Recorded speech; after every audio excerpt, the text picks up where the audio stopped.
those.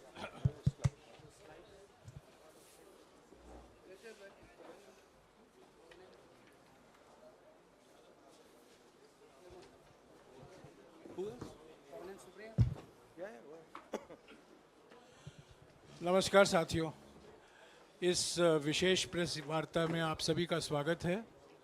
एक अत्यंत महत्वपूर्ण मुद्दे पर अभी राहुल जी आपको संबोधित करेंगे। Rahul ji. Are they going to put this stuff up here? Srivatsa, are you putting this up here?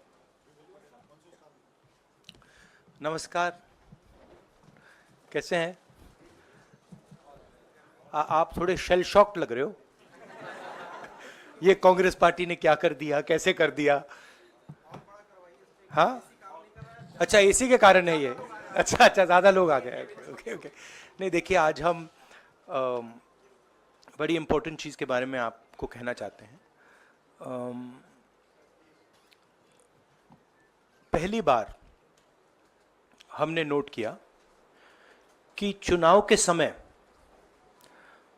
प्रधानमंत्री ने, होम मिनिस्टर ने और फाइनेंस मिनिस्टर ने स्टॉक मार्केट पर टिप्पणी दी। प्रधानमंत्री ने 2-3 बार, 4 बार देश को कहा कि स्टॉक मार्केट तेजी से आगे बढ़ने जा रही है। होम मिनिस्टर ने सीधा कहा कि 4 जून को स्टॉक मार्केट आसमान में जाएगी, लोगों को खरीदना चाहिए। और यही मैसेज फाइनेंस मिनिस्टर ने दिया। फर्स्ट, ये आज थोड़ा हम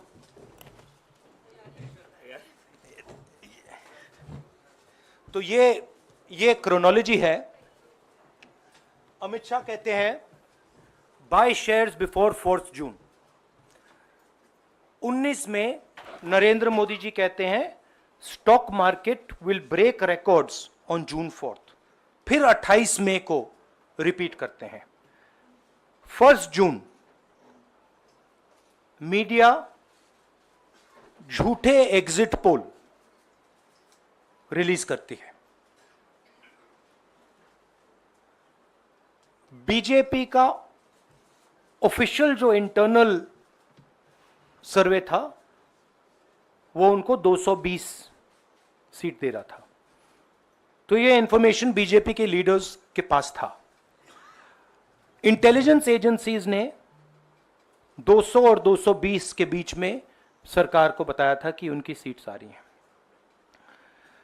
3 जून को स्टॉक मार्केट सारे रिकॉर्ड तोड़ देता है और 4 जून को खटाक से स्टॉक मार्केट अंडरग्राउंड चला जाता है। अगला स्लाइड दिखाइए जरा। ये देखिए, 31 मई massive stock activity, more than double what was there on 30th, more than double what was there on 29, 28। ये अनोमली देखिए। ये कौन लोग हैं? ये वो लोग हैं जो जानते हैं कि कोई ना कोई घपला हो रहा है। हजारों करोड़ रुपए यहां पे इन्वेस्ट हुए हैं, फॉरेन इन्वेस्टर्स ने इन्वेस्ट किए हैं। और उसके बाद 30 लाख करोड़ रुपए का लॉस होता है। किसका लॉस होता है? रिटेल इन्वेस्टर्स का लॉस होता है। तो ये जो आप देख रहे हैं, हिंदुस्तान की स्टॉक मार्केट की हिस्ट्री का सबसे बड़ा स्कैम है।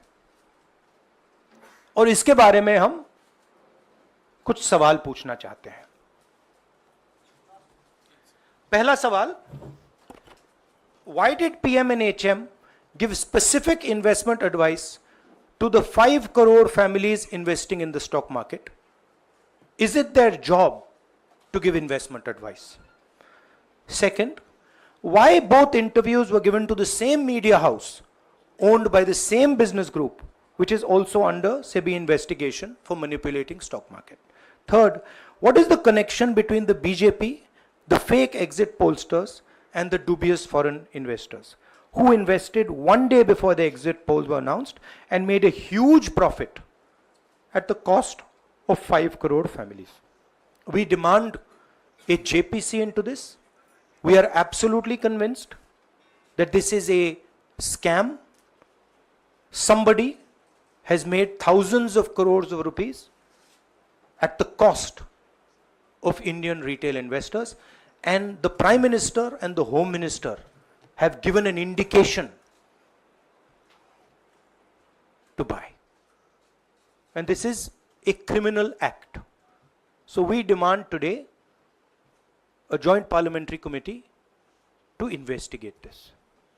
मैं हिंदी में बोल देता हूं, प्रधानमंत्री ने देश की जनता को इन्वेस्टमेंट एडवाइस क्यों दी और 5 करोड़ परिवारों को जो इन्वेस्ट करते हैं उनको प्रधानमंत्री ने, होम मिनिस्टर ने स्टॉक खरीदने का आदेश क्यों दिया? दूसरा, दोनों इंटरव्यूज जो किए गए थे वो अदानी जी के जो चैनल्स हैं उनको दिए गए थे, उन पर सेबी का इन्वेस्टिगेशन हो रहा है, तो उन चैनल्स का क्या रोल है? और बीजेपी के बीच में जो फेक एग्जिट पोलस्टर्स हैं और ये जो फॉरेन इन्वेस्टर्स हैं, इनके बीच में क्या कोई रिश्ता है? और अगर रिश्ता है तो क्या है? हम जेपीसी चाहते हैं, हम इन्वेस्टिगेशन चाहते हैं और देश इसकी सच्चाई जानना चाहता है। धन्यवाद। शुक्रिया राहुल जी। साथियों, अभी अभी राहुल जी ने आपको स्पष्ट तरीके से क्रोनोलॉजी समझ लिया है। बार बार गृह मंत्री कहते थे अब क्रोनोलॉजी समझिए। आज राहुल जी ने देश को क्रोनोलॉजी समझाया है। इसके ऊपर अगर आपके सवाल हैं तो एक एक करके आप पूछिएगा, एक एक करके पूछिएगा। I haven't said the chronology in English, so I'll say the chronology in English. 13th May 2024, the Home Minister says, buy shares before 4th of June. This is a clear indication to retail investors and others to buy stock. 19th May, for the first time, and then repeatedly until the 28th May, the Prime Minister says that the stock market is going to break records on 4th June. Finally, on 1st June, completely fictitious exit polls are released. These investors are given a completely wrong impression. And on the 3rd of June, as we all know, the stock market breaks all records and then crashes on the 4th of June. Whoever has made money as the stock market rose and also as the stock market crashed.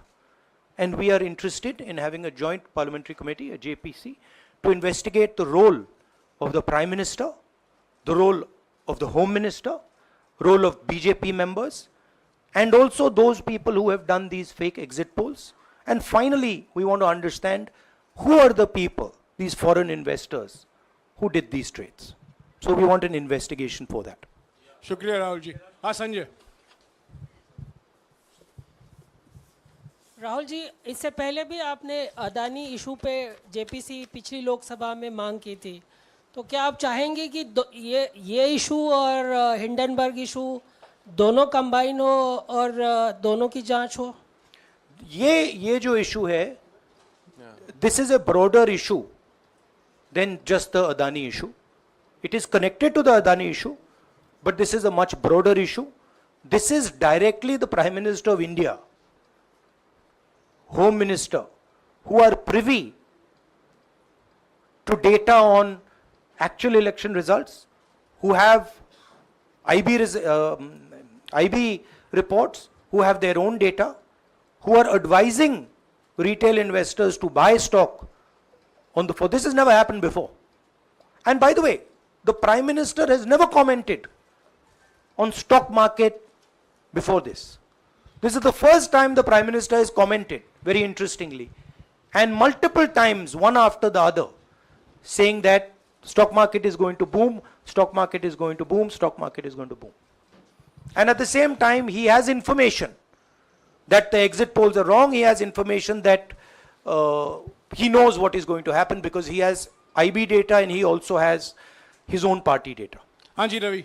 Rahul ji, मेरा सवाल यही है कि जी news ने भी ये सारी चीज़ बताई है जनता को कि कई चैनलों ने मिलकर ये सब चीज़ किया है, जिस तरह से एग्जिट पोल करके लोगों को गुमराह किया है, जिस तरह से शेयर बाजार में सारा कुछ हुआ है। जी न्यूज़ ने भी इस मामले को उठाया है और बताया है, और आपके कहने का सीधा अर्थ है कि अडानी को इसका फायदा उठाने के लिए किया गया है? नहीं, मेरा कहने का ये अर्थ है कि उसमें अदानी इन्वॉल्व हो सकता है, मगर ये अदानी से बहुत बड़ी चीज है। इसमें बीजेपी के सबसे बड़े नेताओं ने कहा है, रिटेल इन्वेस्टर्स को मैसेज दिया है कि आपको स्टॉक खरीदना चाहिए। उनके पास इंफॉर्मेशन थी कि एग्जिट पोल्स गलत हैं, उनके पास इंफॉर्मेशन थी कि बीजेपी को फुल मेजॉरिटी नहीं मिलने वाली है, और वो जानते थे 3 जून को और 4 जून को क्या होने वाला है। कितने का 30 लाख, कितना 30 लाख करोड़ का नुकसान हुआ है, कितने का 30 लाख करोड़ रुपए का नुकसान हुआ है, और हजारों लाखों करोड़ रुपए का चुने हुए लोगों को फायदा हुआ है। और हम इंक्वायरी चाहते हैं प्रधानमंत्री पर, होम मिनिस्टर पर, जिन्होंने एग्जिट पोल किया उन पर, और ये जो फॉरेन इन्वेस्टर्स हैं उन पर। हाँ शेमिन।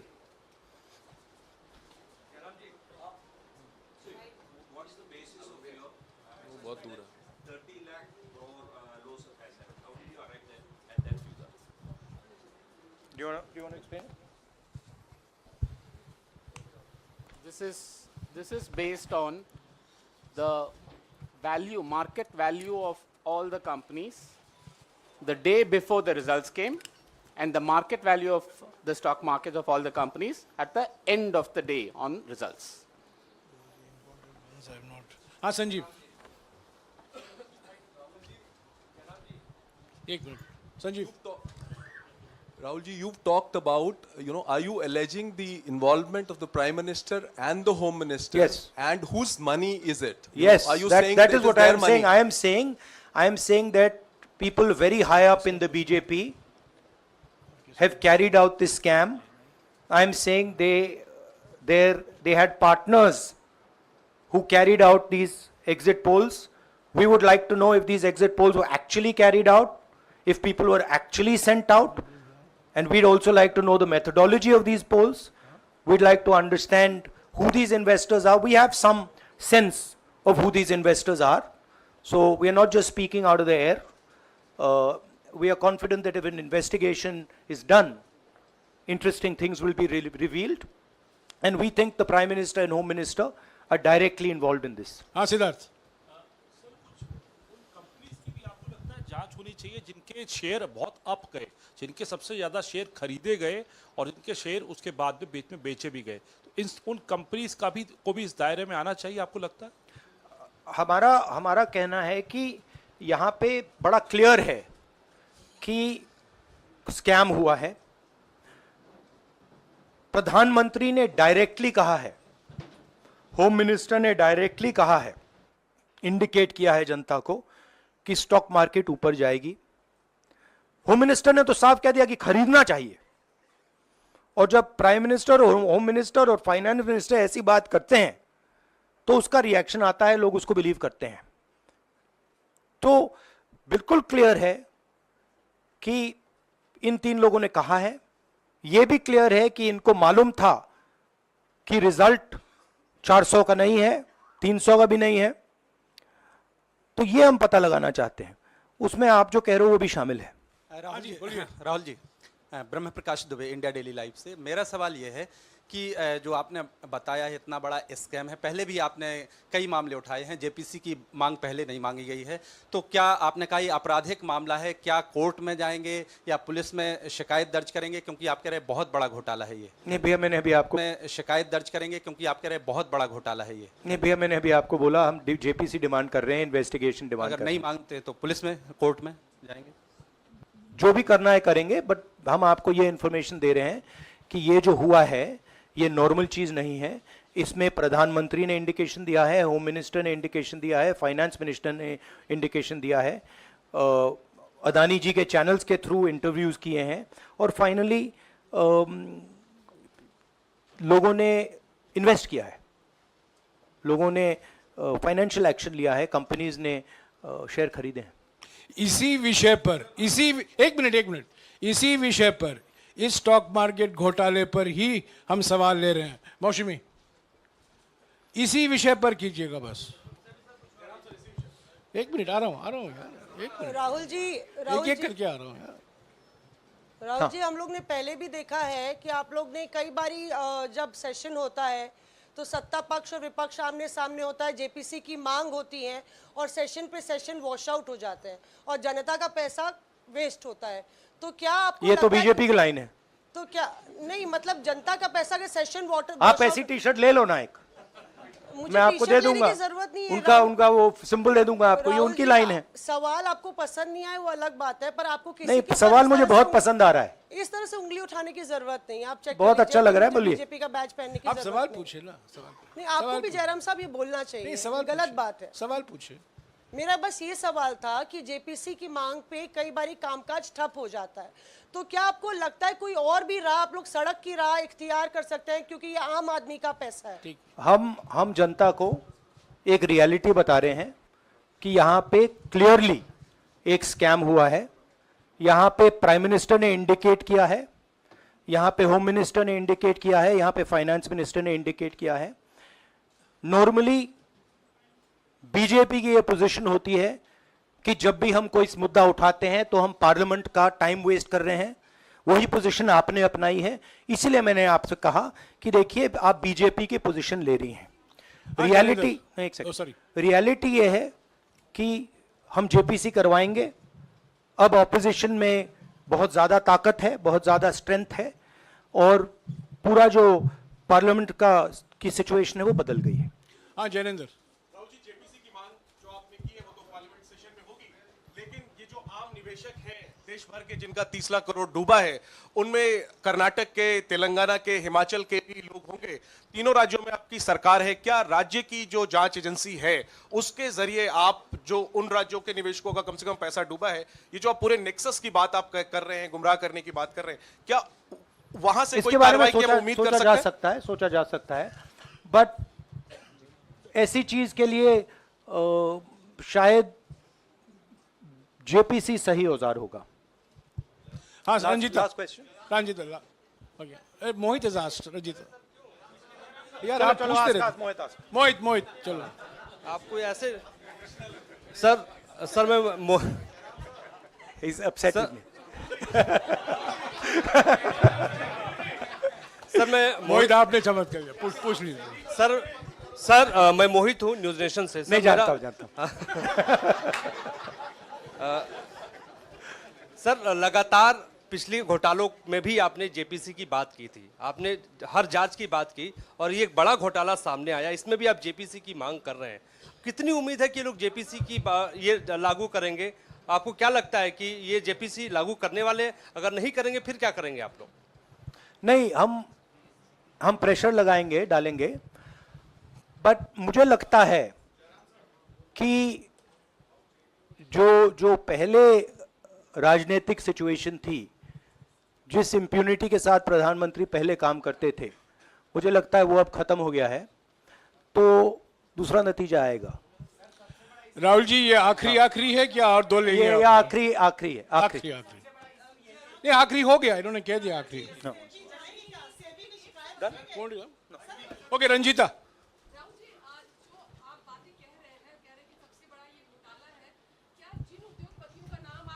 लेते गए हैं, चुनावी जो रैलियां रही हैं उसमें भी और उसके बाद भी, क्या आप कहना चाहते हैं कि सरकार ने मदद की है उन उद्योगपतियों को और अमीर बनाने में? नहीं, मैं कह रहा हूं, मैं सिर्फ सरकार की बात नहीं कर रहा हूं, मैं दो इंडिविजुअल्स की बात कर रहा हूं। प्रधानमंत्री ने और हिंदुस्तान के सब रिटेल इन्वेस्टर्स जिनको नुकसान हुआ है, मैं आपसे बोल रहा हूं, आपको यह बात समझ आ जाएगी। आपका पैसा गया है, आपकी कमाई गई है, आपको नुकसान हुआ है, और इसमें करोड़ों युवा हैं जो ईमानदार हैं। तो नरेंद्र मोदी जी ने, अमित शाह जी ने आपको मैसेज दिया कि 4 तारीख को स्टॉक मार्केट आसमान छुएगी, और आपने उन पर भरोसा किया। मगर सच्चाई यह थी कि नरेंद्र मोदी को मालूम था कि 4 जून को स्टॉक मार्केट आसमान नहीं छुएगी। 4 जून को स्टॉक मार्केट का जबरदस्त नुकसान होने जा रहा है, क्योंकि उनके पास इंटेलिजेंस की रिपोर्ट थी और बीजेपी का जो इंटरनल असेसमेंट था 220 सीट का, वो उनके हाथ में था। तो मेरा यह सवाल है, और मैं आपसे इन्वेस्टर से कहना चाहता हूं कि आपको जो चोट पहुंची है, जो आपको दर्द हुआ है, वो चोट नरेंद्र मोदी जी और अमित शाह के बयान ने आपको पहुंचाई है। और हजारों करोड़ रुपए किसी ना किसी ने चोरी किए हैं, वो आपके जेब से गए हैं, रिटेल इन्वेस्टर्स के जेब से गए हैं। तो मैं चाहता हूं, आपके लिए बोल रहा हूं, मैं आपके लिए बोल रहा हूं कि इन्वेस्टिगेशन होना चाहिए, पता लगाना चाहिए कि प्रधानमंत्री जी ने, होम मिनिस्टर ने आपको यह गलत इंफॉर्मेशन क्यों दी, और ये कौन लोग हैं, इन्वेस्टर्स जो हैं, फॉरेन इन्वेस्टर्स हैं, जिन्होंने इस दिन फायदा उठाया। ये देखिए ग्राफ है, ये रेड चार्ट जो है, इसको देख लीजिए।